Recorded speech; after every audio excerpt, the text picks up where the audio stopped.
Hey, everybody, welcome back to another discussion for The Last of Us. Me with Disney Girl. Hi.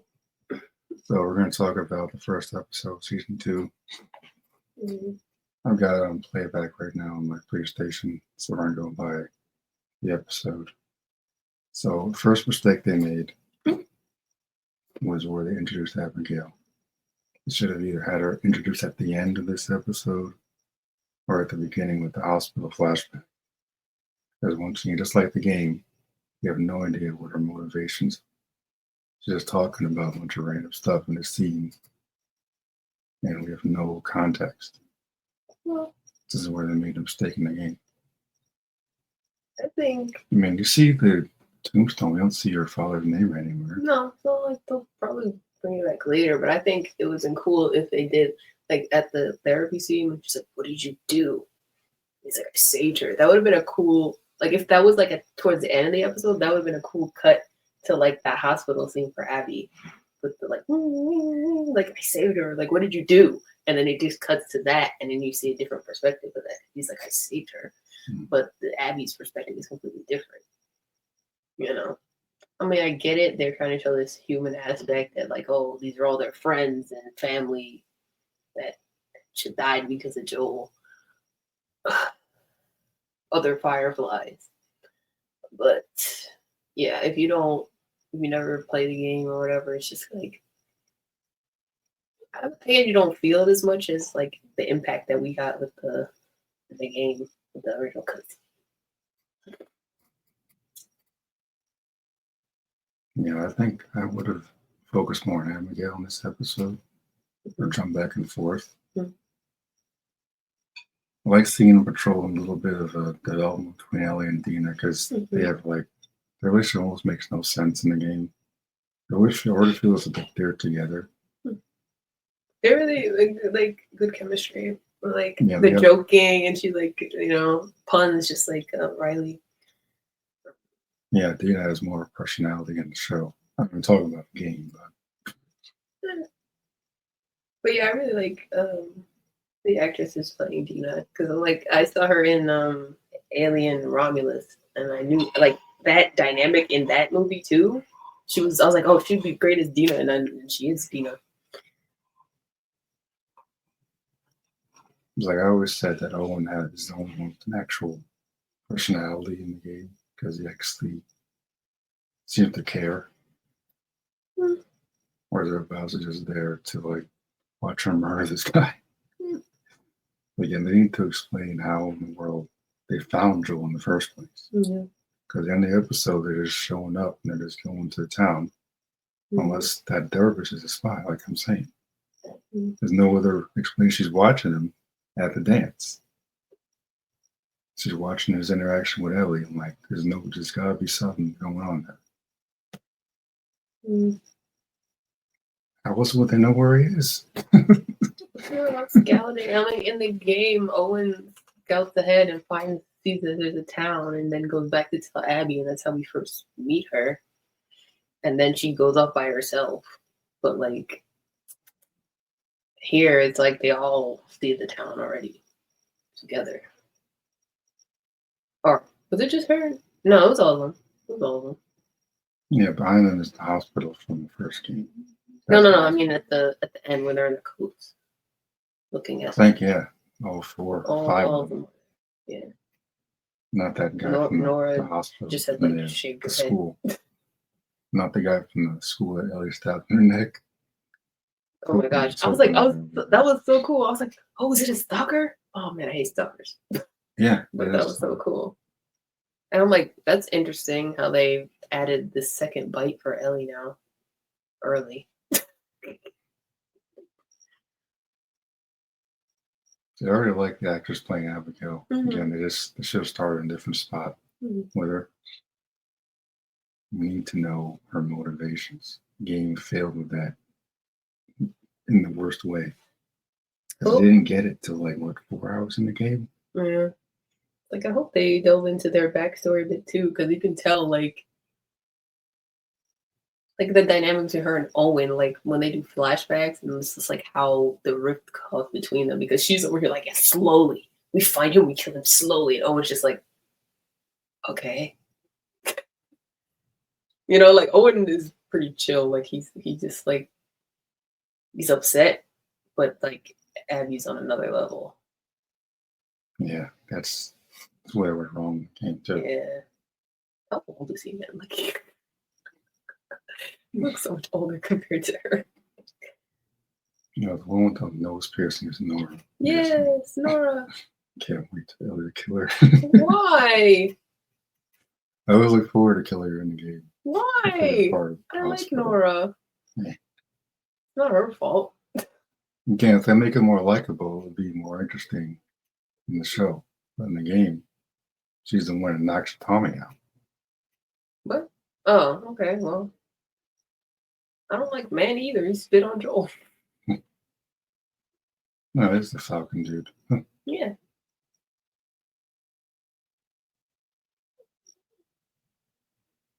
It's kind of ridiculous. You didn't save anybody? Where were y'all? He went up through that hospital. Where were you? Yeah, Owen and Mel. Owen and Manny Mm-hmm. found her father's body. Yeah, in the game. Yeah. Like, still in the Leaping Building. Yeah. Yeah. It's like, unless they had cameras in the hospital, they have no idea what this guy looks like. She describes him perfectly. I'm like, did How someone does tell she you on know their that? deathbed as they're bleeding out because you didn't save anybody? How does she know that? Well, maybe Owen saw him. No, he didn't see him. Because in the game, he's like, they say there's a guy, he brought a girl, bite mark on her arm. So maybe you got a glimpse of him. I don't know. I guess he could have been one of the guys that found Joel in the tunnels in the first one, but he killed those dudes. Mm-hmm. So it can't be him. Because Owen was the one that went to tell them that they were here. Yeah, he only talked about it. Like, he talked about the guy. Mm-hmm. If I remember correctly. Mm-hmm. It's a watch shot. Watches. So they're clearly going to do a love triangle thing. Well, it doesn't look like Mel has much of a chance in this so far from what I'm seeing. Well, I mean, it's 5 years from now. So they're still dating at this point. But 5 years pass. So.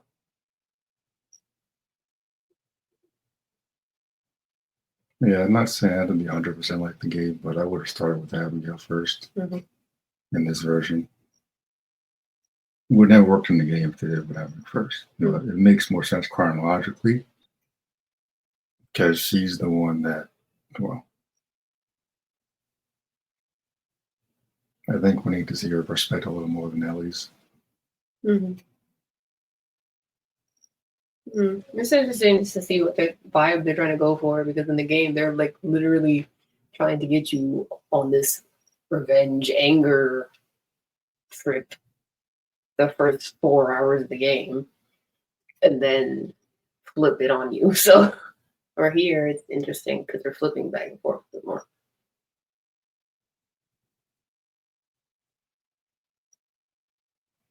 Because the reason why Abigail made Ellie watch, she wanted her to feel what she felt. So I think we need to feel what she felt as well, which is why I should start with the hospital. Because when you get to play as her in the game, you actually found she's actually a decent person. So by the time we get to the very end and Ellie's drowning her in the water, like, kind of don't want her to kill her at that point. Because you kind of like her. The first time I played it, though, I was like, Ellie, just pop 2 in this dome and let's go.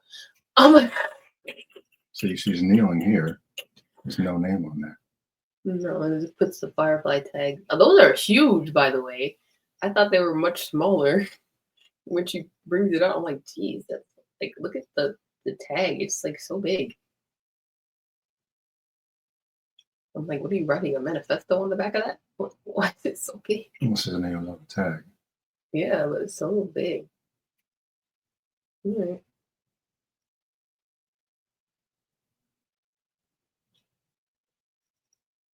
I had a little problem with Ellie being caught off guard by the stalker. Like, she should be smarter than that by now. But that's her first time seeing one, though. I'm just saying, affected in general. She shouldn't have been caught off guard. She's too smart. At first, I was like, was it going to even attack her? Because it started to do the tendril thing. because No, she's this already kid probably infected. is- But mm. It was an interesting twist on that the patrol scene. I thought they were going to go inside with them. We'll wait 5 minutes. Yeah, You wanna yeah. go inside with them? Yeah, Why are you still here? they were just I don't know. Maybe Dina went back out. I don't know. After So this is Jesse. Jesse, You really get more than like 10 minutes in the show. Jesse, I love There's you. nothing in the game. Can I talk to you for a second, Jesse? I'm sorry. It's a random guy. Like, don't Yeah. pull your punches. Like, he would have knocked you out. Like, yeah, you're like 5'4". Yeah, puny. You can't fight no grown ass man. Unless she's got her knife with her.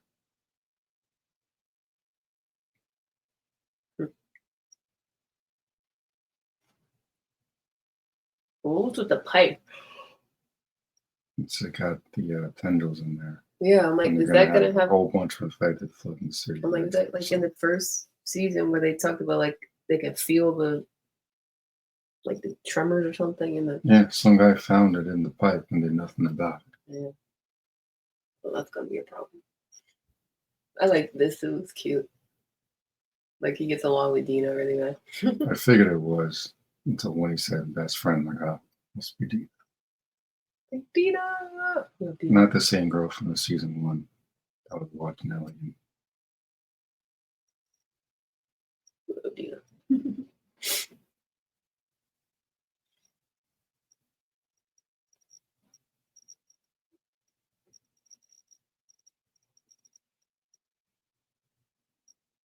Like we finally see Cat.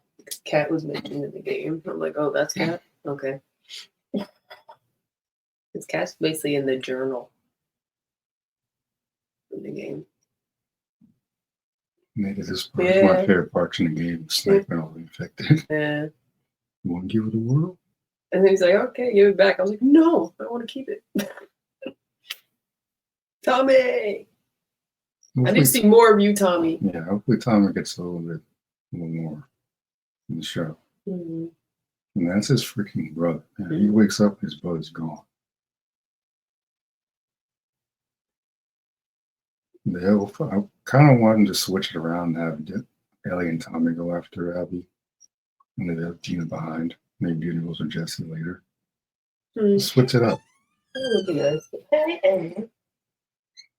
There'll be a nice mirror dynamic between her and Joel.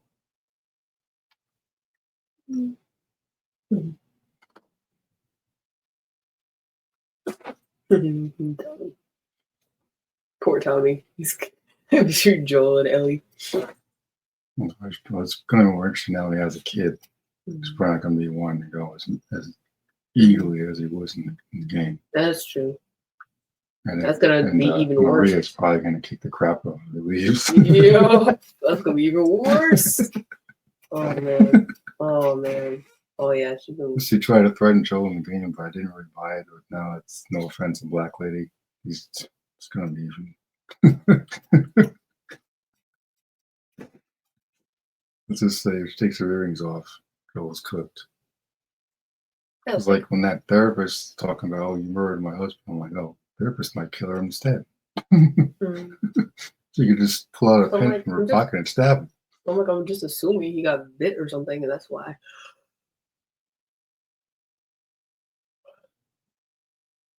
Because why else would he shoot him? Just seems so random. Like, who? Yeah, I remember you too. But, like, that's interesting that they added her and made her related to Eugene, because he was just like a character that taught Dina how to do electrical work. Kind of got the impression he was a lot younger. This lady's like 60-something or something. Oh, yeah, it's Kevin McAllister's mom. Catherine O'Hara. Yeah, so what's the kid's name? Something named Tommy Jr. or some crap. That's probably what it is. I'm just nothing original, I'm guessing. See, he shouldn't even be going to a therapist. Why? Without knowing exactly who she is. Well, like I mean, at She's, this point, she's so shady, well, telling us she's a spy. well, at this Telling point, he you. hasn't told her anything. That like, so Mm, the way she's watching at the dance, telling us she's feeding someone information. She's too shady, man, for a therapist. She's too shady. In this world, you cannot trust anyone. You should know that by now. Shouldn't be telling anyone anything except for Tommy. No one.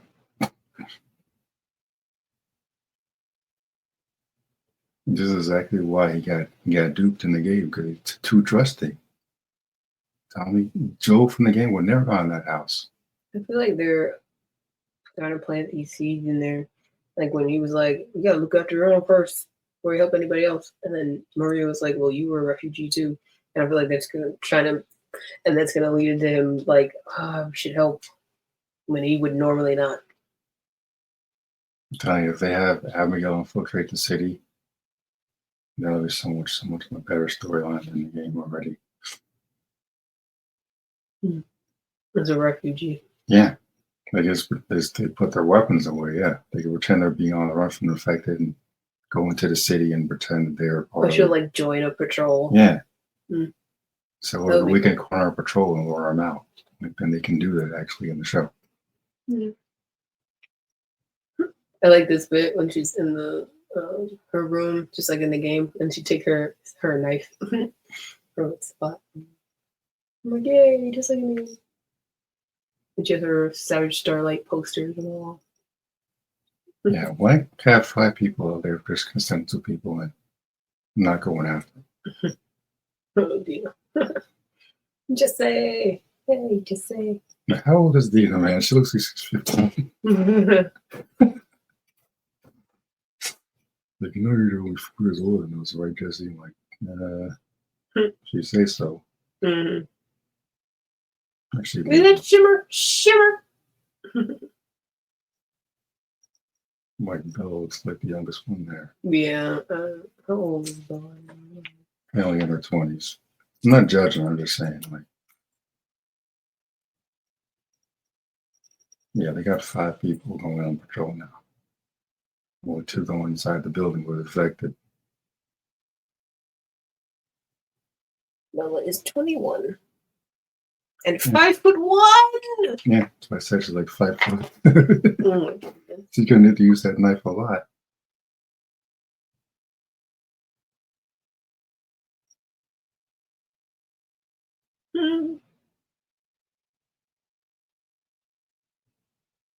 Captain America Jesse over here. You go on patrols. You get killed. You walk off.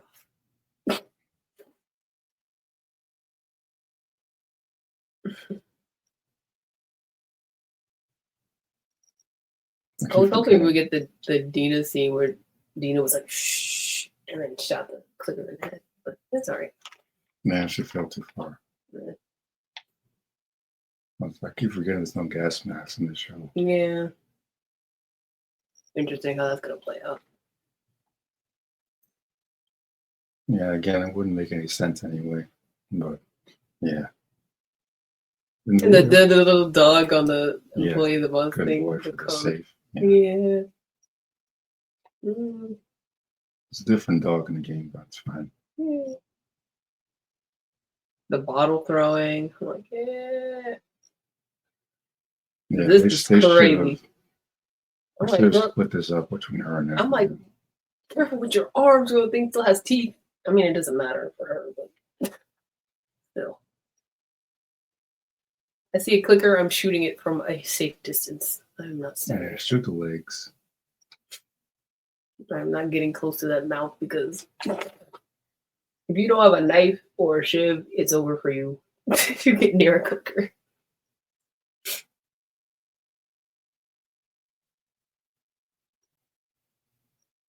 So it's interesting that this is the first instance of stalkers and that it's here while they're still in Jackson. Because we first run into the stalkers in the Seattle portion of the game when we're going to the aquarium. In the offices. Yeah, this is the stalker. Mm-hmm. That was cool. I was like, yes, give me more infected. I'm happy. I want more infected. Like last season was not as many infected as I would have.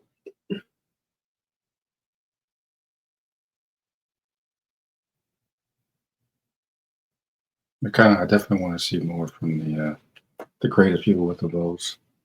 The Seraphites, yes. That should be interesting. And I know the little preview at the end of the episode showing clips of like Isaac stuff. I want to know what Isaac's deal is, man. Like, Yeah, apparently he knows about Joel. How does everyone know Joel? No one's seen him. well, like told him about Joel, but I don't know what else he knows about him. Other than what they said. Again, there's no cameras in the hospital. And nobody saw him because he killed everybody. That would have been a witness. Marlene's gone too. If Marlene survived, he let Marlene live. That's one thing. Mm-hmm.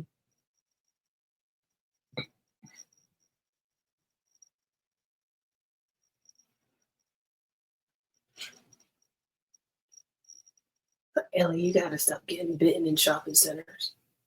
I was almost waiting for him to start singing that song. Yeah. I'm like, we're probably gonna get that later. I'm like, so I guess he's not gonna sing? That'd be good. And then Come on, Pedro. Mr. Fantastic soon gotta sing your song, man. It would be sad. And then after the dance, I'm like, oh. I was like, they're not giving this to us right now. They'll give it to us later. No, just watch the way she looks at him when he walks away. Yeah. Dina with the Riz.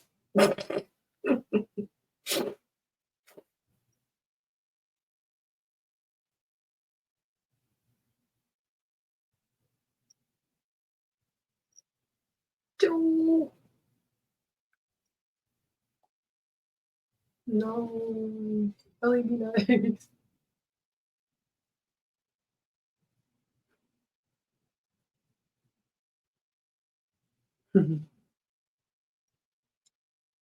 Yeah. See, look at her face. Mm-hmm. She's watching very closely. Mm-hmm. She is very shaky. I'm telling you, she's can't trust anybody in this universe. That's exactly why you need a test to be around survival in 20 years. If he never met Tess, he wouldn't be around. I guarantee you would have gotten so killed already. And right there, that's where all the infected are come from next week. In that pipe. Yeah. Some random dude was checking and never bothered to do anything about it. Yep. Not even burn with fire, nothing.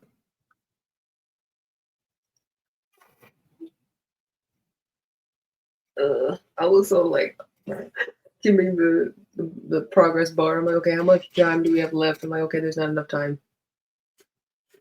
The boom. So it's apparently 60 minutes. Yeah. So I guess they're gonna go on another patrol, or no? The infected will come here. And that fight was in the middle of the city. Mm-hmm. So again, my prediction: Abigail and her crew could pretend they're on the run, and they actually, yeah, there it is, right there. Mm-hmm. So who's taking it out to expect it? God, man. They're gonna pretend to be on the run. Because there's 5 of them. They could pretend they're injured, get whisked into the city in the confusion. Then she spots Joel and acts like, yeah, can I go on patrol with this guy? And then she yeah. This is a smarter way to do it. Like, this game is so random. Like, me and my 20 friends are in this big ass house in the middle of nowhere during this blizzard or next to the town you live in. Come back with me. Okay, random girl. I just saved. You're totally not going to shoot me out of this, right? No. I know they're being chased, but yes. It's like she was kind of a dumbass for going on her own. Oh yeah, 100%. So at least what she's doing with friends, they have one to have her back. and they can corroborate her story. Like, oh, we're being chased by there's a horde on the way, and they get swept into the Did city. we look? Did we see Mel? Hold on. Yeah, No, I mean she's at in the the end. game.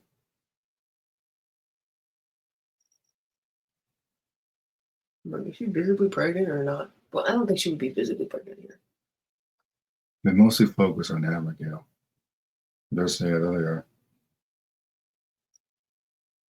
Oh shit, there's a whole bunch of them.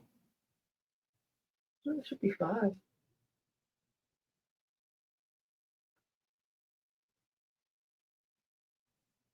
Okay. Oh. Yeah, there.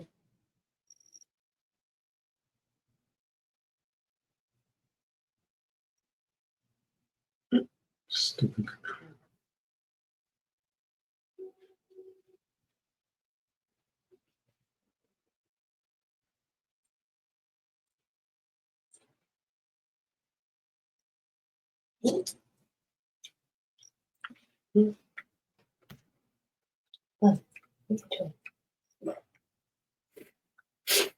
Just let it play. But yeah, I don't trust that therapist. It's like so crazy how like advanced Jackson is. Like I like Christmas lights up, man. So they got snipers on the gate. Mm-hmm. All they got to do is pretend that they're on the run. They can get right into the city. There's all like, oh, there's a whole city down there, lights, patrols, everything. You don't have to, yeah, it's way too early for that conversation. Yeah. Well, they'll have it, but we won't see it till later.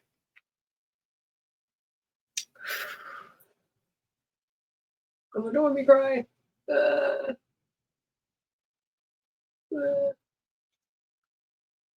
still don't think she had any reason to be mad. No. Still went after Seth right there. Just kicked him in the nuts or something.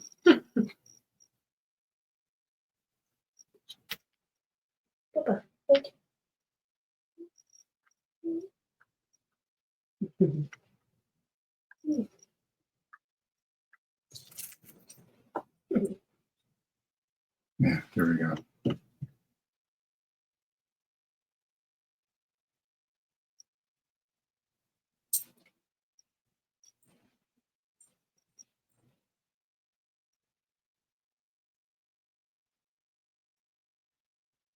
Mm-hmm. In the pipe. That's running right into the city. Mm-hmm.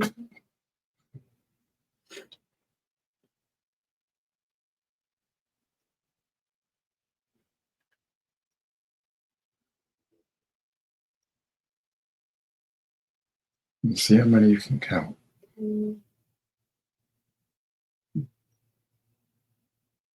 At least 5. I don't know if they're running else. I just saw.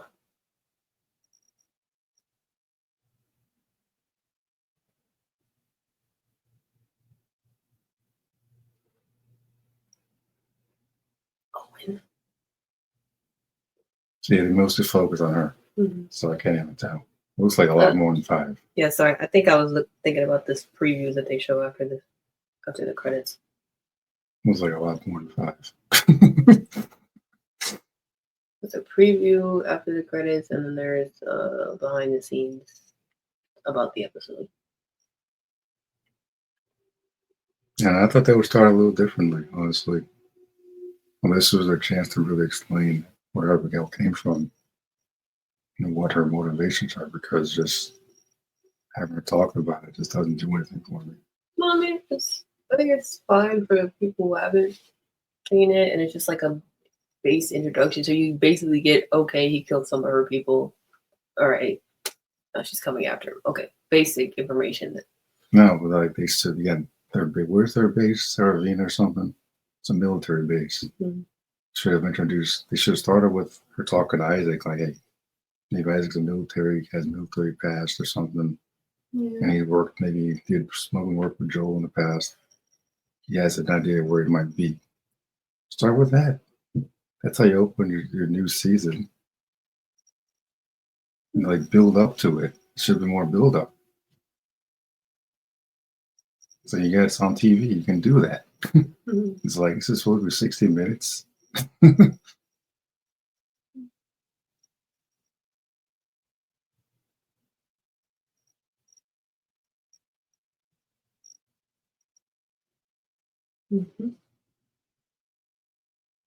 It's like, oh, there's no, they gotta get new strings. Like that could be another flashback. See, there she is again. Mhm. So that's back for when Ellie got her tattoo.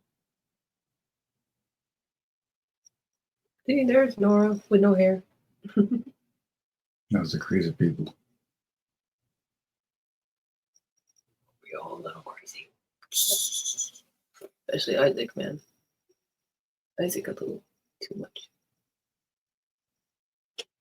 Oh shit, they're already. That's what I'm saying, man. I don't think it's gonna be. It's way too fast.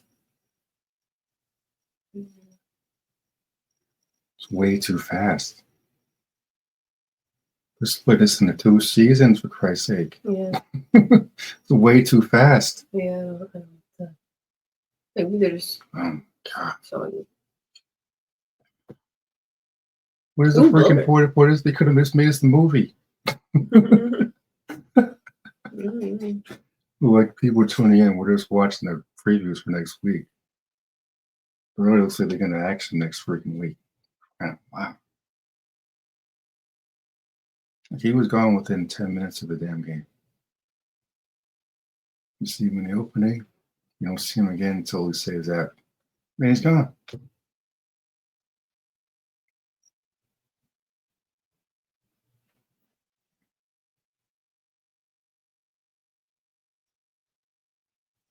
I still say this is the best game adaptation I've seen. Oh yeah. Because like Resident Evil movies are terrible. Hmm. Street Fighter movies was terrible. Hmm. Mortal Kombat movie in the 90s was terrible. Sonic movies are great. That's the only other one I could say is absolutely fantastic. All 3 of those are great. I could do without the human stuff with freaking Cyclops and the black chick, whatever her name is. What are you talking about? Sonic movies. Oh. And this random human interaction crap that just doesn't belong in Sonic movies. Like, aside from the Sonic movie, this is definitely the best. The Uncharted movie was terrible. Yeah. Tomb Raider movie was terrible. Angelina Jolie movie was great. Back in the 90s, 2000s. There were 2 of them, I think. Mm-hmm. Uncharted movie was terrible. You don't cast, what's his name, Sullivan. Great man. Mm-hmm. Tom Holland still has a little kitty face, so I'm like, yeah. Mm-hmm. Nathan's a grown man in the original games in his 30s. Tom feels like he's in his 15s, like he's in the teens. They only made one back whenever that came out. Like, if they're going to make a trilogy, they need to get on it. Or, like, switch it up and make a TV show. Mm-hmm. I was kind of shocked that they made that movie after this. I'm like, really? Uncharted into a movie? You insane? Mm-hmm. Like, can they just remake the first, like, 3 Uncharted games? Like they did the last of us, please? It actually aged pretty well. Especially the second one. Well, the first one, no. First one is like when you go from playing 4 to playing 1, yeah, no. I wouldn't take them to be. Like, I was playing, and then Nathan just T-posed for like 5 minutes. I was like,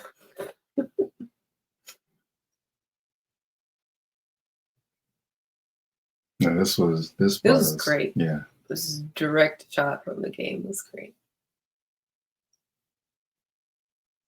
It was like, I think they should have had at least one of the other people go in after them or on patrol. I'm like, come on, man. How are you going to be like in this big ass group and not have at least 2 people go in after them? At least 3. That's so bad for Joel, because obviously Tommy would have told him, but like Ellie, or he would have figured out that Ellie went on patrol when he wanted to go on patrol, and then like he didn't know that she got bit again, so he would lose it. Like if you were, I don't see that for me in that trailer again. We can't possibly kill him next week. Well, if you got a Matrix poster on her room, that's funny. They can't be that stupid to kill him in the second episode. Well, You got a lot of ground can. cover.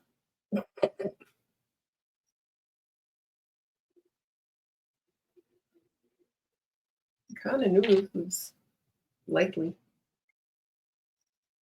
just based on the way the A game was. possibility. But Yeah. yeah, you got more time with a TV show.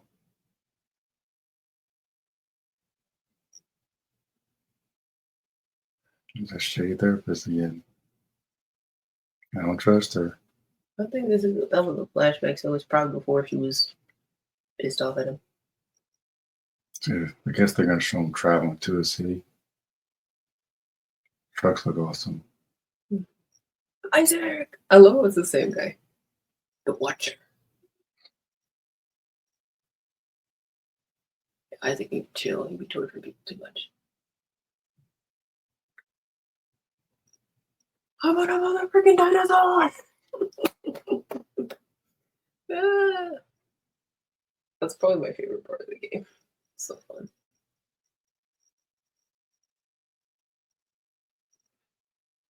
Because they can still develop these characters before. Oh, look, that was Abby going up the ladder. Mm-hmm. Told you. They're going to infiltrate the city during the raid. Man, how did I just predict that exact thing?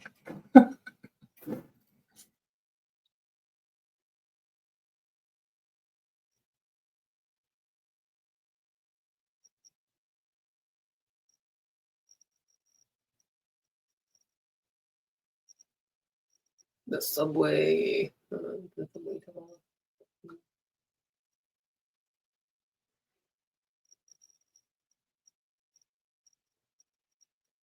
Well, that's from the game. Yeah, that's Abby. Mm-hmm. She's climbing up the ladder going to the city. Well, it might not. That's her. I know that's Abby. I know that, but I'm like, those are. I don't know. We'll see. No, she's not going. They don't have a house this time. She's going to climb up, going to the city, and that's how she's going to scope out Joel. She's probably going to kill him right in the city too. We'll see. Same Sunday thing. Yeah, but at least they got like set traps at the gate this time. Oh man, that would suck. Happy No. Easter, we're killing Joel. Not done to send people home. Joel in the horde.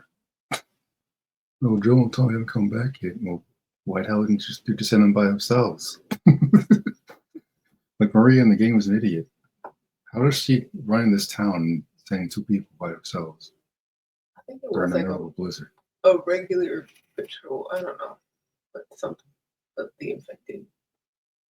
They didn't explain why there were so many infected. Like here, they set the stage with the pipe, but in the game they didn't give any reason for like all. There was a lot. They had no reason for like all those infected to be that close to Jackson. Yeah, I keep saying the infected are like the freakers in Days Gone.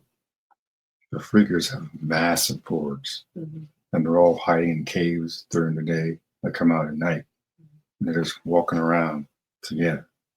And when you're riding on your bike, you're literally by yourself. So you're getting gas and you hear that music, run. I only played a little bit of it. Like unlike last one, where at least have Ellie and Dina, Deacon's by himself most of the game. I'm excited though to get to see it because I'm like I love the part like at the bank, Saravina bank. And I cannot possibly.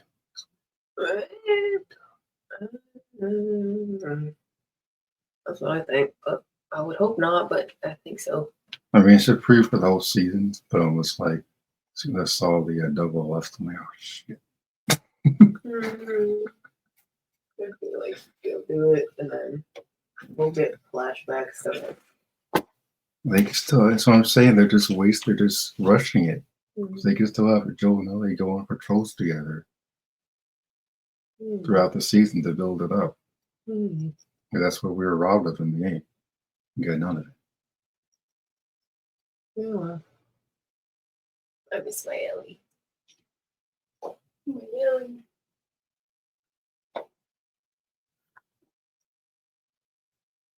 It's my girl. So cool. I'm excited. I'm kind of nervous at the same time. Yeah. To go through it all over again. What to do with that complete Last of Us thing? Oh, yeah, I'm not getting it. I'm like, I already own The Last of Us. No, it's like you just download it. I think it's both of them in the same bundle. Just says download. So that it's just one game. Yeah, it says complete. Must be both of them. It's like 173 gigs. Bro, I got that kind of space. It's probably both of them. That's all right. I don't need to do that. Do they give Joel dodge button now? No. I wish they did not, because they have Bill in the game and he can't dodge either. Bill, Tommy, and Joel cannot dodge. It's just so stupid. I'm like, they're old, but they're not that old. Let them dodge. Yeah, I want to know more about the Seraphites. Mm-hmm. Now, what is this? Oh, it's the first one. Mm-hmm. I need a better reason why she's pissed at him. And just, you robbed me of me, sacrifice. You saved your ass from these crazy ass dudes who are going to kill you.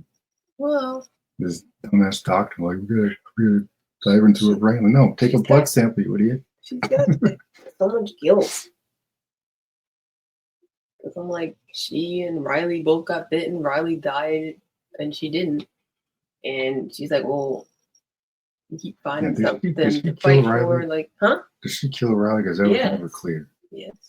So, and then, then she finds out that she's immune, and then they tell her that, oh, you can help people.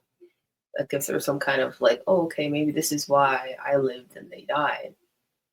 And it's like, and then to have that taken away after all of that, after everything she went with David and all that, then he just is like, oh yeah, it meant nothing. Lie to her, say that, and then to find out what he did. I don't know, because I feel like she, for a certain point in the first game, she did have hope a little bit for like the future. But I mean, I guess it'd be really depressing if you find, like, when she finds out and it's like, oh, the only person who could possibly make a cure is dead, which I doubt is actually true. Can't be the only doctor in the world. It was like she got her people got an entire military base zoned out. There's got to be more than one. There's more than one doctor. There's people taking care of Mel. Yeah, some idiot sent around. Somebody could figure it out. Somebody somewhere could figure it out. Because I'm like, we're only in like certain parts of the United States. I'm like, what's going on in the rest of the world? Yeah, some idiot cleared her to go out into a military zone. Which like 8 months. Yeah, that was so dumb. I hated Mel for that. I'm like, I have no respect for you. I hate to not be able to help. Like, how could you possibly do that? I feel like, Ellie, you're a burden now, aren't you? Like she's about to explode. All right. So same time next week, I guess. Okay. Bring your tissues. I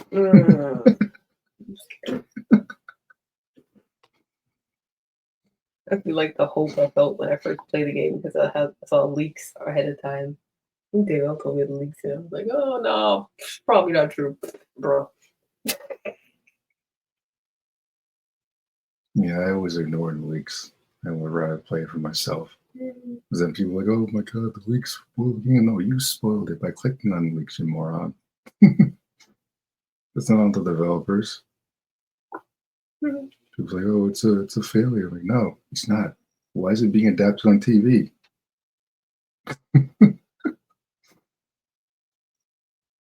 I digress. All right, later.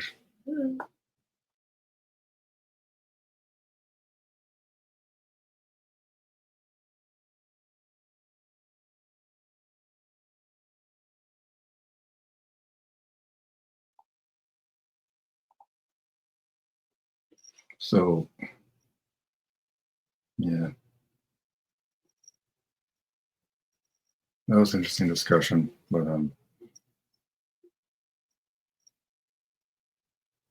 I still think they should have started this a little differently this season. Like, it's only going to be 7 episodes. So yeah, I guess they gotta get rid of him. Shit. I didn't think they would get that. I didn't think they would.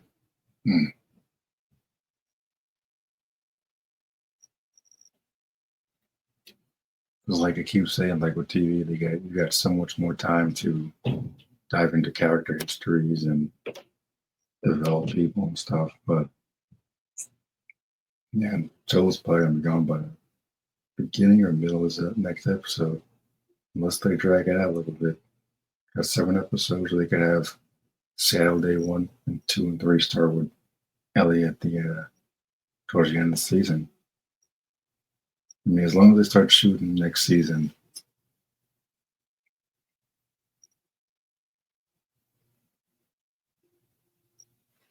sooner rather than later, I think should be all right. I kind of want to see more new characters, so maybe possibly get more seasons of The Last of Us. No one said it has to be just about Joel and Ellie, so maybe we get just more new characters. I think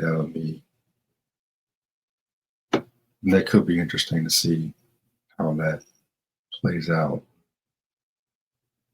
I mean, it's on HBO, so like the show has been successful so far. I don't see why we can't introduce more new characters. And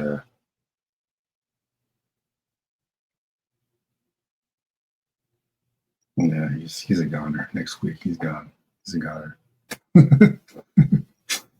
Well, he was looking at the previews.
So if you look at this is the preview for the season ahead.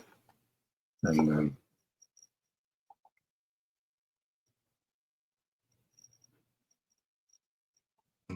change and growth. No, that would be a butterfly. So what's a moth? Death. If you believe in that shit. Now we know so this is Abigail. what we're dealing with. We can come up with a plan. I'm guessing they're going to show them actually traveling to the town, and this is where they stop at the lodge. Let's just That's all 5 of them.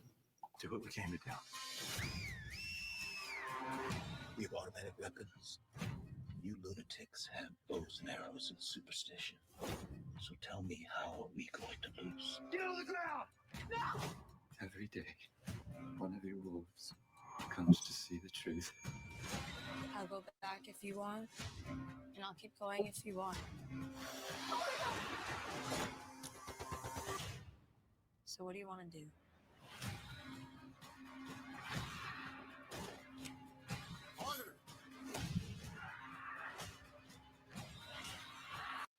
So this is Abby scaling the wall. So I predicted that Abigail is going to be on the run from the horde in the shows. In this version, you see Jackson has this big ass gate, goes like a gate, and they got snipers and scouts And my guess is that this time around, she's going to protect. She's going to be on the run from the horde. She's going to get into the city. She's never made it into the city in the game. She just whacked Joel at the lodge. Random ass, big ass freaking building with like 20 people. And Joel and Tommy never questioned any of it, by the way. So she might get into the city. I kept saying, like, if she infiltrates the city and then maybe scopes out Joel, maybe she manages to sneak on a patrol with him, and then she takes him out and she just disappears or something. That could be the way they do it this time around. I still think it's way too fast. 2 episodes in, like, my God, man. Oh. Like, I'm excited, but I'm really, really nervous at the same time.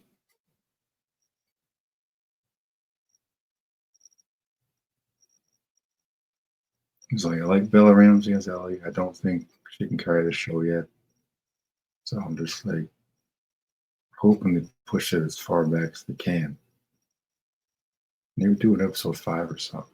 At least develop some other characters on the side before you get rid of them, because in the game we were completely robbed of that Joel Ellie adventure that we all wanted.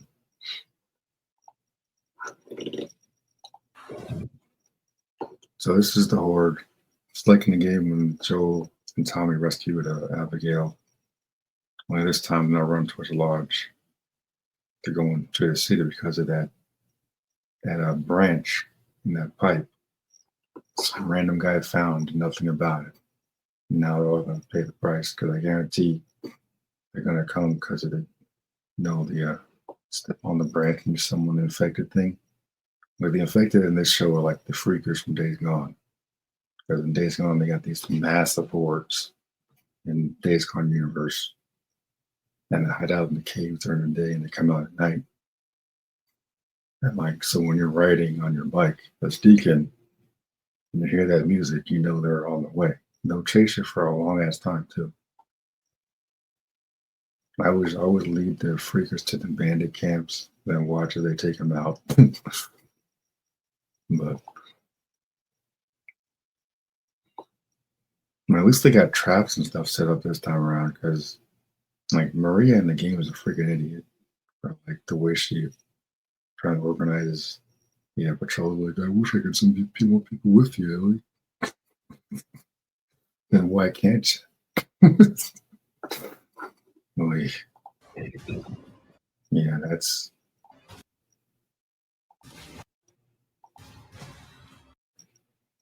And there's Tommy with the flamethrower. And then gone. See, they're going to be invaded next week with the infected. This is going to be very interesting. I think if my prediction is right, Abby could probably take Joel out during the confusion of this invasion here. They just disappear. If they're going to whack them, they might as well just do it next week, get it over with. I was hoping they would expand it a little bit more and like give us a little more time to Joel and Ellie, but I guess the whole point of the story was lost. So I guess, might as well. Shit, man. I'm like, yeah, this is not going to be good. Still the best game adaptation I've ever seen, besides the Sonic movies, because there really aren't that many good video game adaptations out there. Maybe the Tomb Raider movies from the 90s with Angelina Jolie. Aside from that, there aren't really that many that I can think of off the top of my head. So I'm grateful for The Last of Us. This is going to be a very interesting season. See how this progresses. Yeah, I'm very nervous about next week. Very nervous. So for me, again, I keep saying this, but like I would have started this episode with Abigail at the hospital, with the sirens going off. Screen cuts to black. Hear the sirens. See Abigail. She finds her father in the hospital. And all the bodies. That's when you see Owen and Manny, because you first see you in the flashback in the game. If they did this, that would have been One introduced Abigail, your secondary protagonist or antagonist, and you see her clear motivations, her deceased father, and then that explains why she's on the man to find this guy. Because otherwise, like, oh well, we're gonna kill him slowly. Like, why? I know why. But like, you gotta pretend like people haven't played the game. It's the whole point of a TV show adaptation. It is like they're already going from A to Z, and that was the problem with the game. They went from like it's like 4 hours into the story, you don't even get the reason why she killed him. She just saved her life. At least in this one, it looks like she's going to be again infiltrating the city. During the confusion, she can easily whack him and then disappear. The book, she was never there. In a town like this many people, no one even knows she was there. And I still don't trust that therapist. But I think she's a little shady. She's a little shady to me. I don't trust her. She's a little shady. And the way she was watching Joel at that dance, I'm like,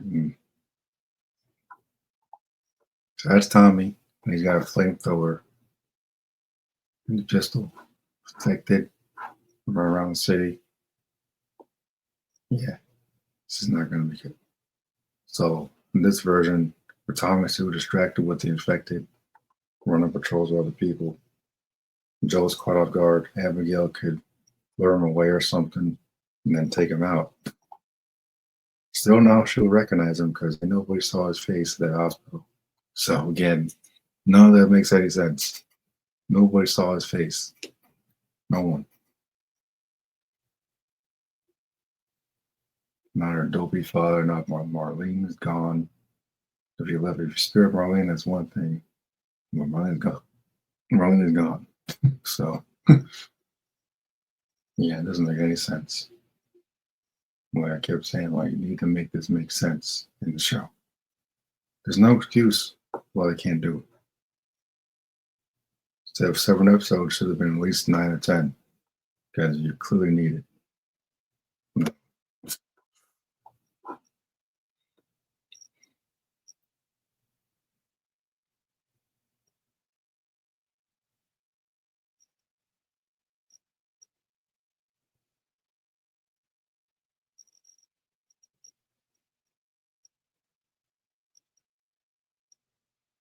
Someone said Joel actually survived episode 1. That's what I've been saying. Like,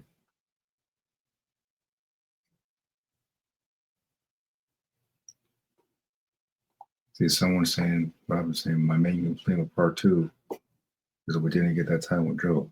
Was rushed. I expected him to die in part 2. Maybe in the middle or end.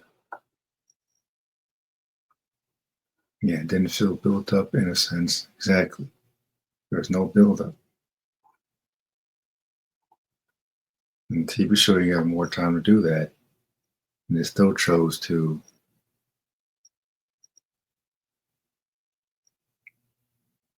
I don't want to say take the easy way out, but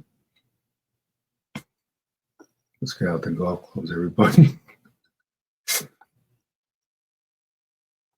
Someone who says, this is by far one of my favorite shows of all time.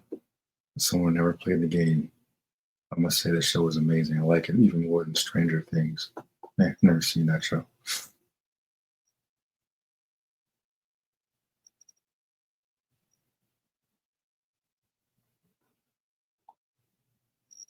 I mean, I'm excited about like more nervous than excited.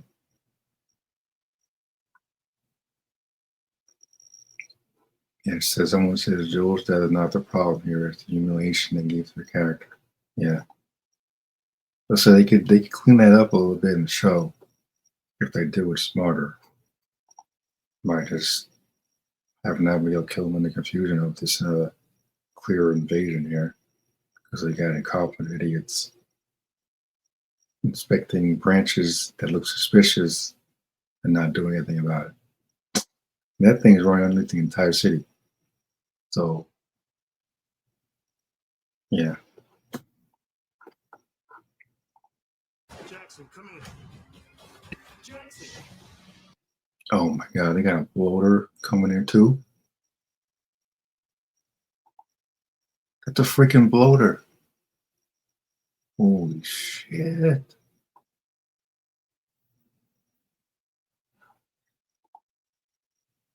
Oh, stars.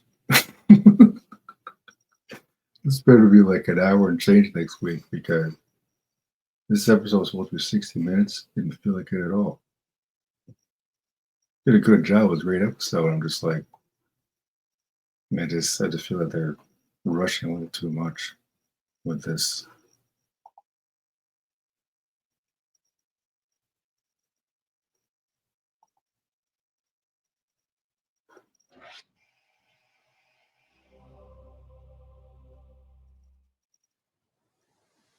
Season 2 is here, and suffice to say, I'm very excited to be back as your host. I'm Troy Baker, and I play Joel in The Last of Us video games, but joining me as always are the creators, the writers, executive producers, and showrunners of the HBO series, Craig Mazin. Hello. And Neil Druckmann. Hi. So we're going to continue what we did for season 1. Each week we'll break down the latest episode of The Last of Us, getting into the what, why, and how, unpacking and no doubt processing all of it. So I want to warn listeners, these will be very spoiler heavy conversations. So please, by all means, watch the episode first, and then you can come back and join us for the rest of the conversation.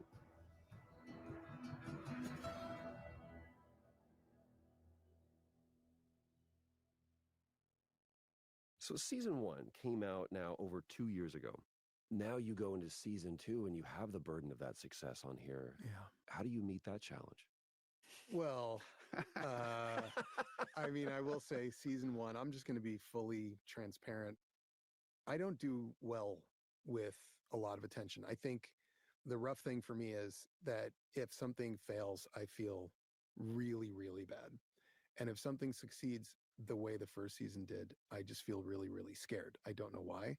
There was something about the amount of attention and the size of the discussion and the size of the audience, which was way beyond what we expected. There's a general ballpark that you get from HBO. We'd love to hit this number, and we shot way past that number. It became a cultural event. And that's where I got scared. For you, Neil, going into this, obviously, when the game came out, it was a remarkable release. Mm. Was there ever a part of you that said, maybe I can change some things, or maybe I've got a second chance to do this again? I had weird fears, which was like, I wanted to work on this, and I knew we would change certain things. I was just very curious, how would a TV audience would react? Is there going to be a different reaction? So there's just like a curiosity of like, what's going to happen here? So that's why I really kind of like relied on Craig in those instances to just say, what's best for the show? Like really kind of let's hold each other accountable to do what's best for the show. Yeah. We care about the audience. We want them to love it. But the specific criticisms or praise, ultimately you have to put a shield up or else you'll drown in it. For people who are familiar with the games, or familiar with the story, if season 1 taught us anything, it was you don't know what's coming. Mm-hmm. I love the perspective that sitting down watching this first episode, I have no idea what's going to happen. What was the baseline of you must know these are the things that right off the bat for this season that we want to get across from the very, very jump? For me, the most important thing was to establish a new reality for Joel and Ellie. It's been 5 years. She is older. She is different. She is more independent. And Joel is older too, and has settled into this interesting kind of mentorship life. He's become a pillar of this community that he, initially was sort of at odds with. And the two of them are operating in a world of safety and security and confidence. Jackson is safe. The way that they're interacting with infected is different.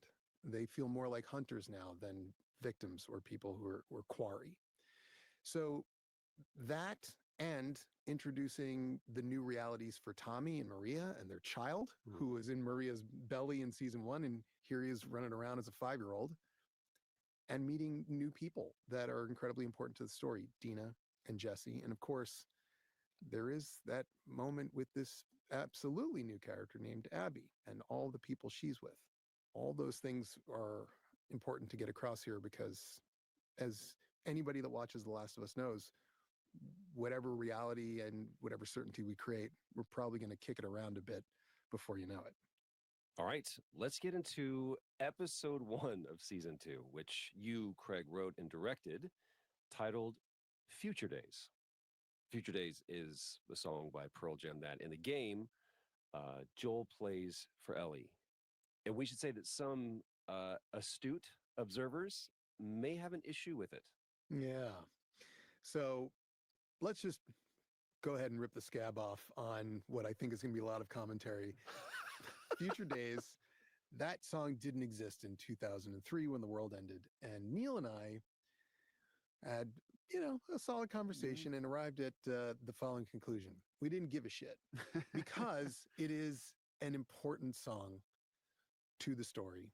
And thematically, it's incredibly important because Joel is trying to figure out what his future is with Ellie.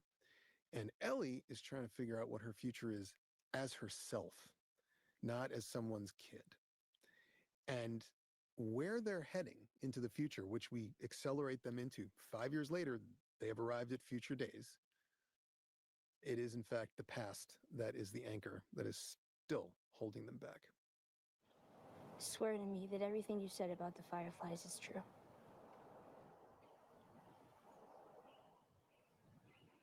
I swear.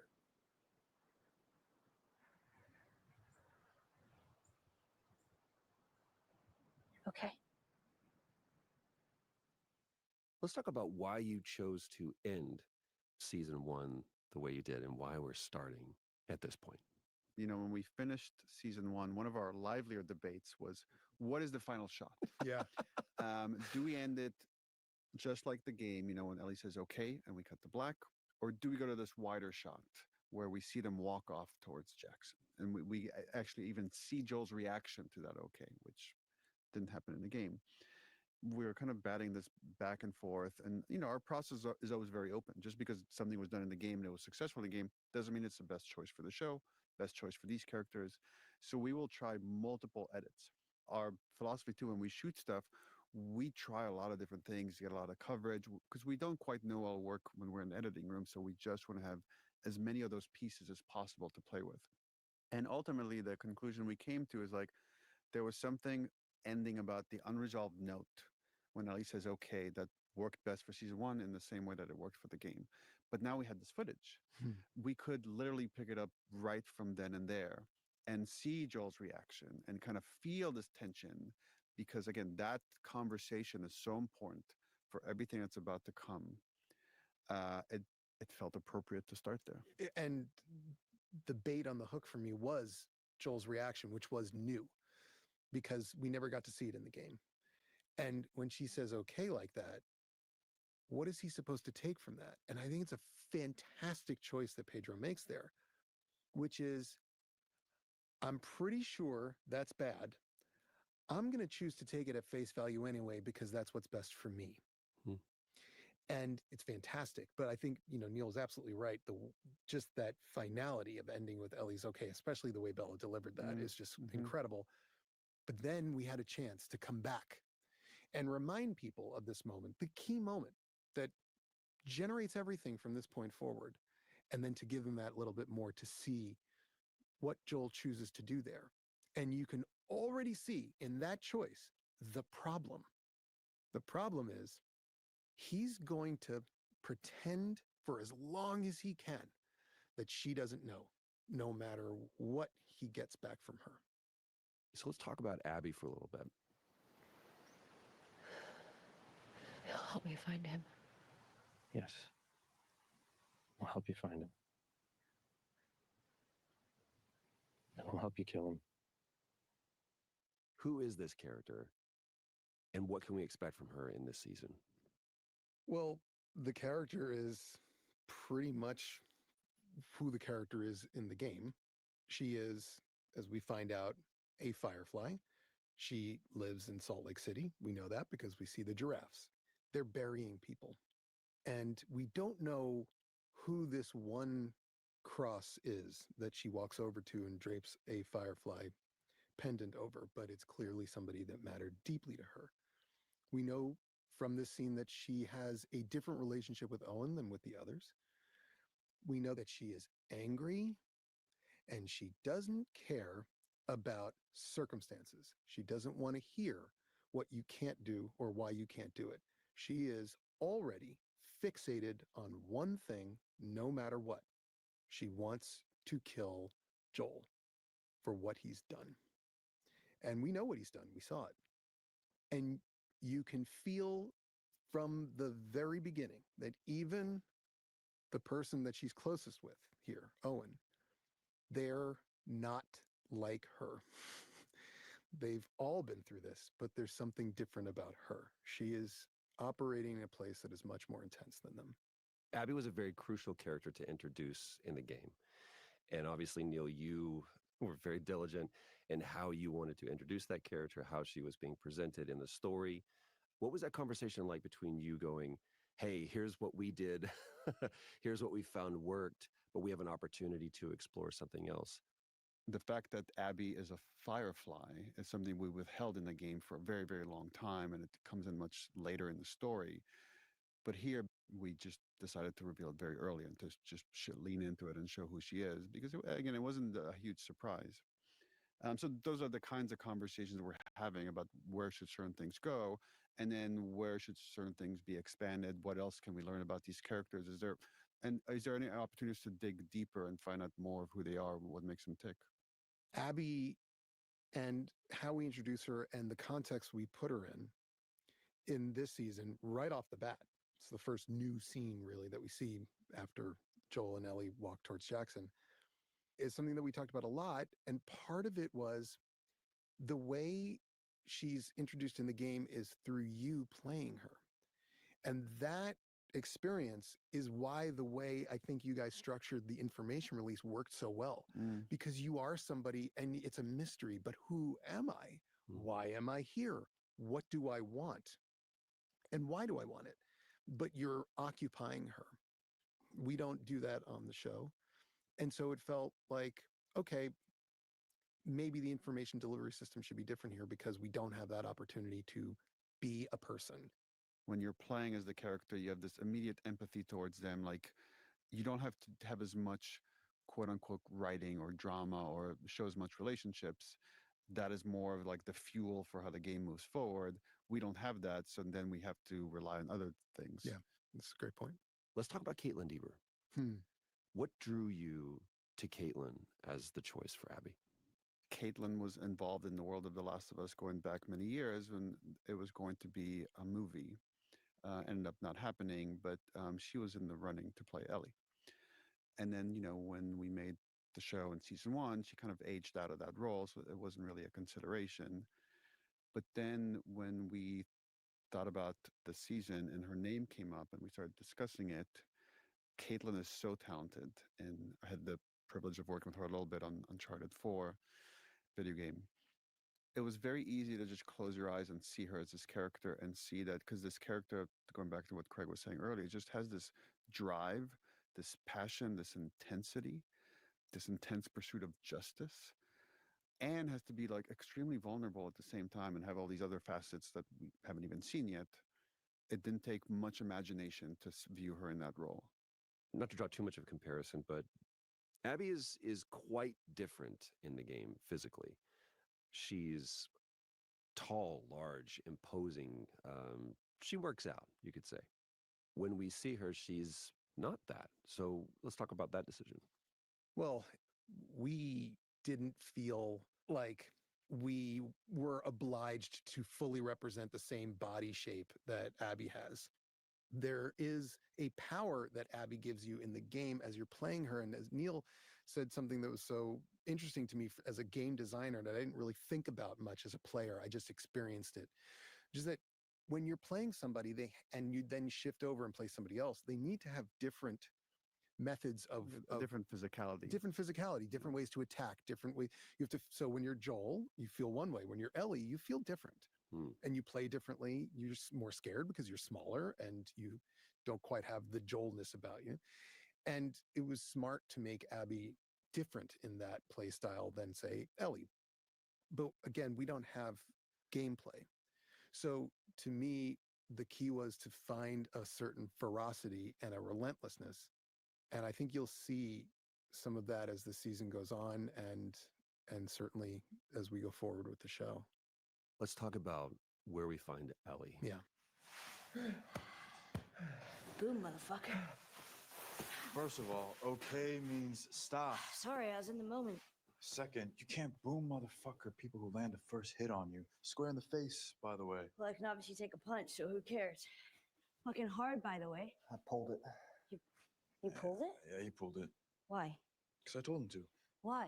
Otherwise, he would have knocked you out. And I don't want to have to explain that to Joel. Don't do that again. This fight that we see where she ends with a bloody nose but a smile on her face. She says something very important at the end there.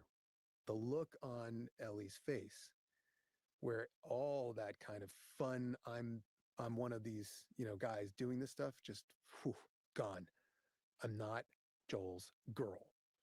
And it was important for us to show this fight because we wanted to explore how somebody who is Bella's size fights. Because Bella has aged, but she's not getting taller. And the world is full of people that are bigger than her. And so we did a lot of research and looking around, and it seemed like jiu-jitsu was the way to go.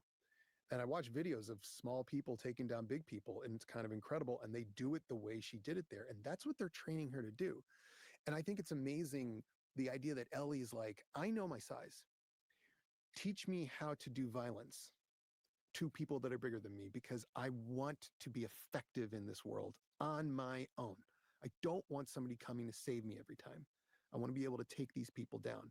And we also get a hint that she's not necessarily fully in control of it, because when she's in that moment and she's got his arm and he's tapping out, she's somewhere else. Mm-hmm. Her approach to violence is different from Joel's. Yeah. With Joel, it's like he's good at it, but he doesn't like it. He doesn't get any joy out of it. It's a very pragmatic solution to a horrible world.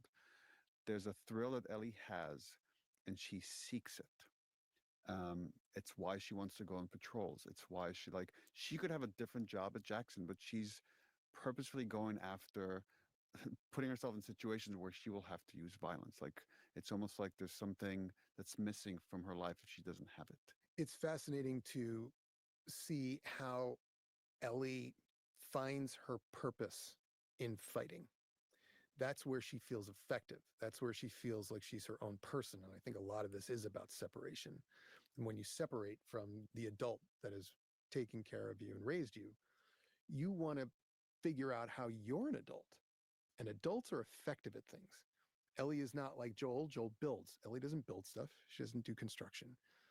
But Ellie can do violence.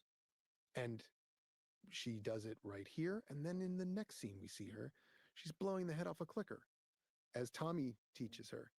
And her reaction when that head explodes is, oh, it's a delight, because those things are dangerous animals. They're free to kill. Yeah, it's another way to get control in this unpredictable world. Yeah. If you're more powerful, and again, this violence, this martial arts that she's studying, it allows her to have more power in this world, and thereby have more control over her life. Another new character is, oddly enough, Jackson. Yeah. This is a character in the show. Like, it's a fully functioning city, and we see the community that's built up from where we were. We talk a lot about community, and that word is going to come up more than a few times, because that is what Jackson is. It is the only community that I can think of that we've shown, certainly is, that's functional. It may be the only functional community at all in the world. We don't know, because beyond the borders of where we've traveled is a bit invisible to us. But Jackson is functioning. It is taking in refugees. Joel and Tommy are working on renovating some of the houses that weren't. livable so that they can house more people, so they can grow. This is what humans do in success. This is what was going on back in the hunter-gatherer days. They began, a little small thing becomes London one day. And that's what's happening here. There is a power to that. There is a security to that. There's also a danger that you become a little complacent. You think you've figured it out. It's been 5 years. You are bringing the best of what we are back, arts and joy and peace and safety and harmony. But don't overestimate your place in this world. I think last season we talked about how wide is humanity. You know, in season one, a lot of it is just Joel and Ellie. Right. And the fear Joel had in taking Ellie on is that, oh no, if I have these same feelings I've had before in my past, I have something to lose. And Jackson is this really special place. And, you know, as Craig is saying, maybe the only place that is this special. Now there's something to lose. There's also something to fight for. Exactly. Yeah. Let's talk about Dina, wonderfully played by Isabella Merced. Hey. Hey, kiddo. Something go wrong out there? Well, the main lines are clay. But like mentor this girl that is drawn to him because he is this figure in this community, but good at fixing things and building these characters feel about Ellie. It was one of those changes Dina. Let's talk about Dina. You know, in the game, Dina talks about her relationship with Joel, but we actually never see it. So this was one of those changes we decided to make very early on, is like wanting to show that relationship. And through that relationship, we get to see how both of these characters feel about Ellie. And that Joel is good at a few things, whether he knows it or not. He's good at surviving and killing. He's good at fixing things and building things, which is maybe where he's most comfortable. But he's a good parent, like with some dark elements mixed in there. Sure. But he can't help but like mentor this girl that is drawn to him because he is this figure in this community. But he probably has an ulterior motive, which is like Ellie won't talk to him, so he could find out how Ellie is doing through this other character who has become a really good friend to Ellie. It was important, I think, to get across that Joel was struggling with why. It's easy for anyone to go, oh, I'll tell you why, because look at how she ended season one. You swore and she said, okay, and she doesn't seem like she believes him. It was important to see that Joel hasn't kind of gotten there yet. And that, in fact, this is relatively new. This is a new development. Now we're 5 years later. That means things must have been going okay for a while. And now they're not. And he's struggling with that. It is also important in this scene to introduce Dina because she is an incredibly important character to this story and what happens and what goes forward. And she is so different from Ellie and Joel. I think she represents a much more positive, healthy way to be. She seems at least healthier and more positive. She seems like a force for good. She's wild. She loves life. Yeah, she's outgoing. She's confident. There was something that I didn't realize was missing in Ellie until I saw it in Dina, and that's that spark, that spunk, that pluckiness, that I'll go take on anything. Dina loves people. Ellie and Joel loved each other. And that was the size of their community. Right. And you feel like Dina is this ray of sunshine. And Isabella Merced, well, we asked her to do so many different things in this season, and we will watch as that happens. But one of the things that I love about how she portrays Dina here in this first episode is that you can feel the warmth radiating off of her. You want to be her friend because she's so funny and on top of stuff. She's charming. Yeah. She's charming. She's really, really charming. You know what I love? Just side note. Yeah. Again, Dina. Isabella is so, every time she's on screen, I just start smiling automatically. And when she comes to pick up Ellie to do the patrol, she's like trying to get them back together, you know? Better? Yeah, better. Look at you with all that hardware. You're like Curtis and Viper. You know, those movies Joel likes? Yeah. I know. I was actually gonna maybe watch them tomorrow night with him, if you want to join. It's sort of sweet and lovely and doesn't work. and and she just sort of goes, okay, well, tried it. I love watching those two together. Yeah. Bella and Isabella, what like uh, It's one of those gambles, you know, when we first cast her, like you're hoping, you're praying that the chemistry will be there, they'll get along. And so to see it come to fruition like that. That was the first day of shooting, was the scene where she comes to pick her up to go on patrol. And I was, 5 seconds into take one, and we're going to be fine. We're going to be okay. We're going to be more than fine. These two, like, amazing. Another character we get to see is the character of Gail, played brilliantly by Catherine O'Hara. Didn't know psychiatrists were allowed to drink in these things. Psychotherapist. Psychiatrists are the pill ones. And no, we're not allowed to drink in these things, but I woke up this morning feeling sad. I am a big believer in the Vince Gilligan theory that comic actors make the best dramatic actors. So when Vince makes Breaking Bad, he casts Bryan Cranston. Sitcom dad, guess what? Incredible actor. There is a depth of humanity to funny people that is often discounted or overlooked. And Catherine O'Hara has done dramatic roles before, not too many, mostly comedic roles because she's so brilliantly funny. And she's pretty funny in this one too. But there is a depth and soul to her that is so obvious, to me at least, and informs why she's funny. She is iconic and always comes across as knowing. If I may say one other thing about Catherine O'Hara, this is the thing the viewer will never see, but it's like when we say cut and she's just there hanging out, she's kind and generous and is just there to play and try things and just throw herself at this role. What is this, our 5th session? Are you just going to keep grouching on like this every time? Aren't you supposed to be validating me or something? Oh, yeah, actually I am. But I'm not going to do it anymore.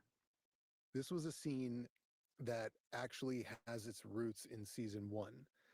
I wrote a version of this for the first episode where we see Joel talking to a therapist, and it didn't fit in.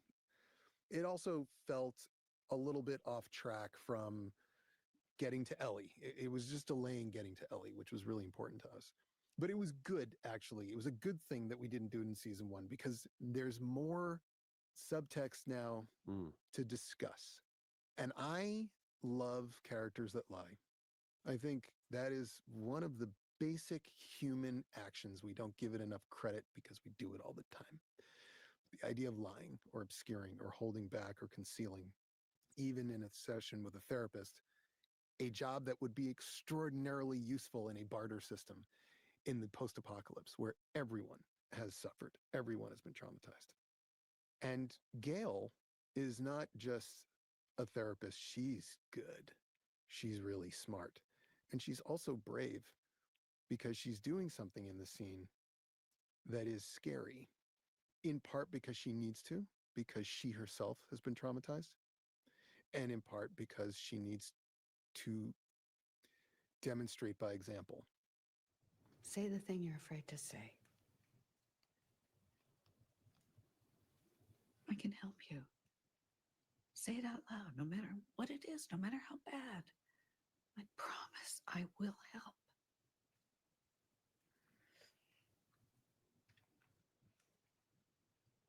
Did you do something to her?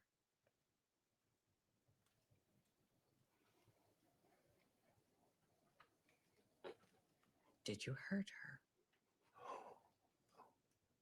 Then what? What did you do? Joel's emotions are connected to Ellie.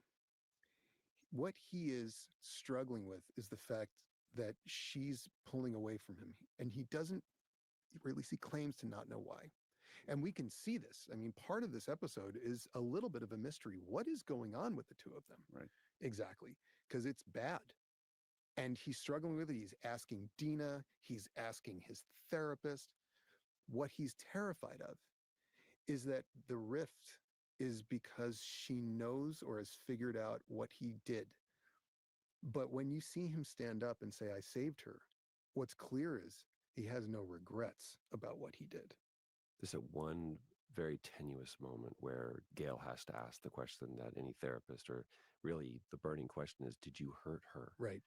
And the look that Pedro gives it is such a beautiful, it's like, no, like I can't even imagine that. And the fact that you would even have to ask me that, there's such a wound there, and that's not what it is. Can you please say it for me, because I can't say it. And I love that Gail puts his feet to the fire and says, you have to be the one that says it. Pedro has these almost invisible changes and choices that, because they're almost invisible, they're extraordinarily visible.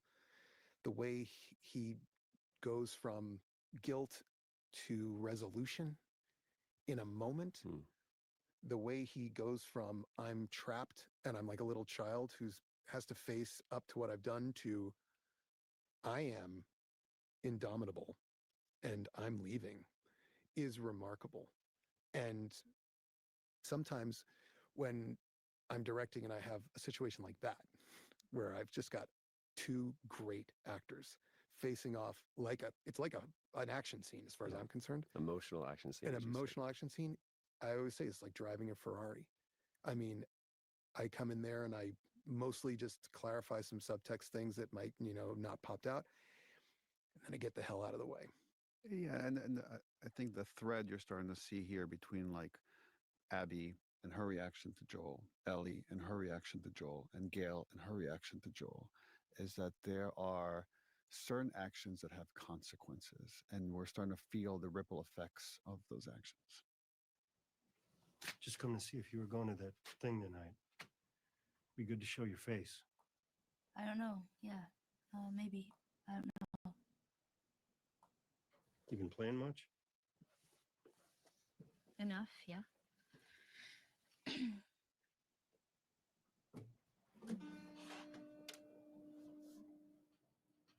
Strings are shot. Oh. I'll put some new ones on for you. Oh, you don't have to do that. We'll get it back tomorrow.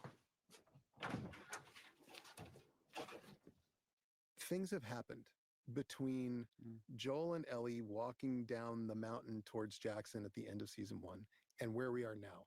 A lot of things have happened. There are ghosts of mistakes in history past that we are going to unfold and we are going to discover. But where we are here is heartbreaking, because that guitar clearly means something. And the way it's on the floor, I can't tell you how much time I spent adjusting the clothing and the angle of the guitar and where the guitar would be and how it would be lying there and how much dust would be on it. It's a carelessness. It is a discarding of something that sticks in Joel's chest like a knife. And he does his very best to not explode or do anything. He just walks over, shoves all of his feelings down into a little ball, tells her she'll get it back the next day. He's going to put some new strings on it, pretends that he's just caring for the guitar. She knows. The second he sees it there, she knows that she's blown it. And also seemingly doesn't care. That's the depth of what's going on here. And how we got there and how it gets resolved is yet to come. We saw this in the trailer, and it's one of my favorite shots, actually, from the game that I was glad to see incorporated into this episode, which is the dance. Yeah. It's the calm before, of course, the storm is coming. Otherwise, this is just a wonderful rom-com that, it takes place It's not a bad idea, actually. Right. It'd be a lot cheaper to do. Turn down the Yeah. drama and the action. We have this beautiful moment of the community coming together and celebrating, ringing in the new year. The community. But there's Ellie alone. And that is, that's a shot. There are shots where, as I'm playing the game, and it's not that I take notes, it's just emotionally, they thumbprint on you. Like, this is where, in making a television show, a shot like that lasts about 2 seconds or so. The number of meetings and the amount of work put in and the set design and how those lights would be strung and how we would shoot it. And then Ksenia Sereda, our brilliant cinematographer, one of my favorite moments of her work was that the shot was sort of set up to be on this little crane, which we had wheeled into the doorway of this church. And it just wasn't quite perfect like the game. I just wanted to. And she was very patient. And then she was like, in her very Ksenia way, take the camera off the crane, please. And then she put it on her shoulders and she just did it herself by hand. And it was flawless. It's so beautiful. And that's one of those things where when the game and the show overlap like that, it's glorious. And I think it also helps enhance where the game and the show separate, because you know it's going to come back. We don't wander away and never come back. We're always tied to that experience, which I think is great. I'll try not to do this too much on this podcast, but that's one of those moments. I mean, I wasn't there for the filming of that, but I saw it right afterwards, and you just get emotional because you could feel the love that people had for the source material. Since season 1 came out, people have asked me like, "Oh, what's the secret sauce to make an adaptation that works?" Now I know, having finished season 1, which is like find someone that loves it as much as you do. Which that's Craig Mazin, and that's Ksenia is one of those people who's played the game and loves it so much. It's in her bones. Like she knows the game inside out. So when it's trying to capture something almost identically, it's not quite the same shot. It feels like the same shot. Feels like the same shot. And all the work, again, for the set design, for like the extras that are there, again, trying to capture this moment. So much work goes into something that feels simple when you're viewing it.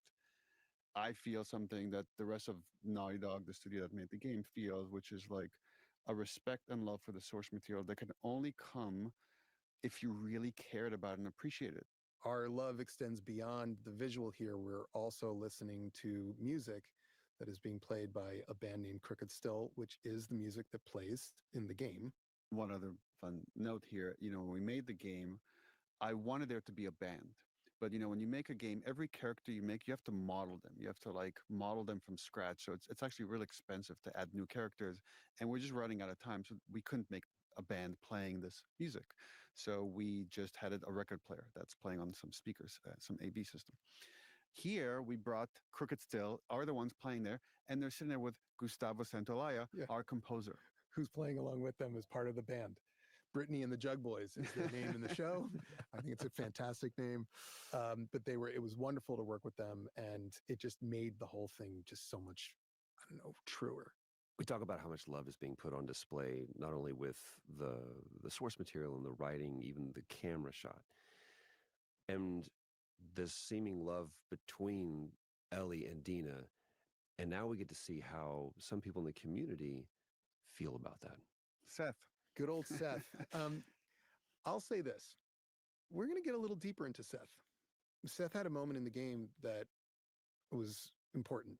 And in our world, which stopped at 2003 in terms of its social progress and development, there was simply not the acceptance of gay people or lesbian people or anybody on that flag.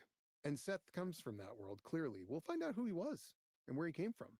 But it was important to not pretend that the people in this world would necessarily be in a 2024 mindset about, say, queer people.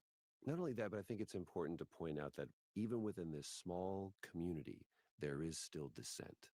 Yes. And it is something that we want people to feel our characters carrying with them. Ellie carries this with her. She knows how people feel, who she is, and even how Joel understands it and how he comes to understand it is yet to be understood. And then there's the question of Dina. What is Dina doing? And I remember getting to that moment and loving it and also being like, is this real? She says, I'm high. I smoked a lot. Well, is it real? Yeah, there's a lot of really beautiful stuff that's happening in that moment, which is like Ellie's insecurity. Yeah. Ellie's feeling like she's not worthy of someone like Dina. And then, there's Joel who's hanging in the sidelines. He's trying his best to give Ellie the space that she's wanted, but he's controlling her from afar. And we get to hear that from some of the conversations she's having with Jesse. And then he can't help himself. When the Seth moment happens, the dad part of his brain just completely takes over and he's got to act. And he acts the way that he knows how he's learned in this world, which is violently. Get the hell out of here. She would be thrilled He says, "Are you okay?" Expecting her to hug him the way she did maybe outside that burning steakhouse. I saved you again. He can't help but try to keep saving her. And what she says is, "I don't need your fucking help." And the anger on her face tells me that there is way more going on than "I'm angry that you pushed a guy in a dance." And what that is, we will come to understand. We didn't talk about the conversation Ellie's having with Tommy, and right, clearly people are aware there's something going on between Ellie and Joel, but it's like under the surface, and now it's explicit, and now I think the humiliation is like, I've just made it worse. There's one other character we haven't talked about, and one element that we haven't talked about, and that is the infected. The men handle it. And it's not even about gender. It's about adults. Really, what she's saying is, do you want the grown-ups to handle it? Are we just kids? It's a really good springboard to talk about that moment in the supermarket where we get to see a glimpse of a new character in the form of a stalker. There's one thing to think about these infected that are just kind of operating autonomously. What we see here is something completely different. We talked a lot about how to create a world where our characters felt actually rather safe with the infected, because when you go from season 1 to season 2, if your fear reaction to infected is the same, then you kind of haven't learned anything in 5 years. You haven't gotten better. You haven't practiced. Humans are very good at solving problems over time. And these humans have gotten pretty good at solving the infected problem. They're feeling good about themselves to the point where Ellie and Dina are fine to walk in a supermarket and go one-on-one. But this one is different. Run at me, fucker. Yes, and then they're quiet. They run away, which is like they've never seen anything like this Exactly. before. Like she says, they plan, they stalk. And it's also very important to note here, it wins in the sense that it bites Ellie and would infect her if she were anyone else on the planet. It's that good. So this kid / young woman who goes into a supermarket cocky as hell just got bit by this other thing that she did not see coming. The introduction of that is probably never going to pay off. I'm sure we will never see stalkers again.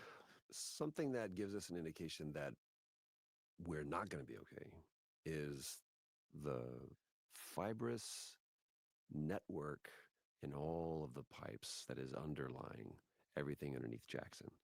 Yeah. Can we talk a little bit about that? Yeah. What we liked about this was that it was the progress that caused the problem, that these pipes underground that had been there dormant for 5 years, that Cordyceps had gotten into, nobody's touching them. Nobody knows it's there. But when you are humans and you want to expand, you cannot expand without an expense that nature has to pay. And now we see it. If you don't fix those houses, if you don't break those pipes, if you don't pull out the weeds, no problem. But they have, and they don't realize it yet.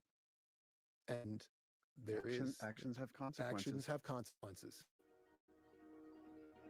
We'll leave the